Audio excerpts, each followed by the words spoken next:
चकमा समुदाय का एक भूली हुई अस्मिता की आवाज तो कुछ इतिहास किताबों में नहीं मिलते। कुछ कहानियां सिर्फ दिलों में बचती हैं। और ये कहानी चकमा समुदाय की है।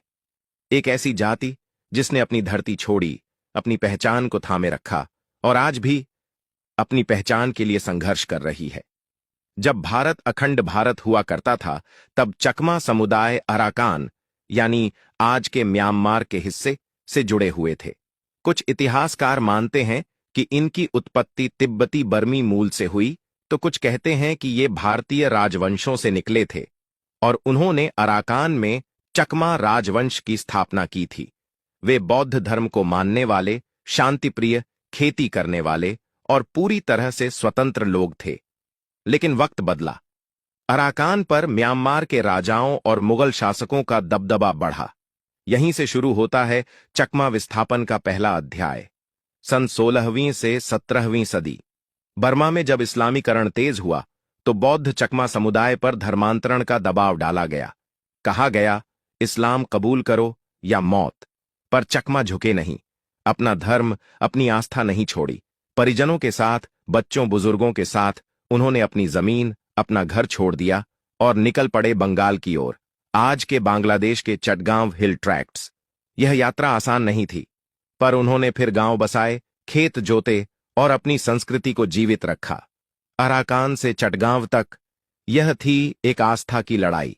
फिर आया मुगलों से टकराव।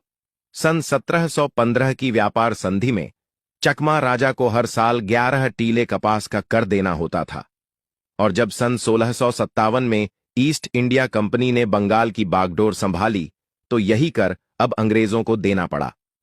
सन 77 और सन 78 में जबरन कर वसूली के लिए अंग्रेजों ने चकमा साम्राज्य पर 2 अभियान चलाए, पर चकमा सेनापति रोनू खान और कुकी योद्धाओं ने उन्हें हर बार रोका। जब अत्याचार हद से बढ़ा तो राजा धर्मबका खान ने गवर्नर जनरल से 1815 में समझौता किया। कपास के बदले कर तय हुआ, पर साल दर साल ये कर बढ़ता गया। सन 1961 में अंग्रेजों ने प्रशासनिक हस्तक्षेप शुरू किया। बांट दिया गया 3 सर्कल, मोंग, भोमंग और चकमा। राजा की ताकत छीन ली गई।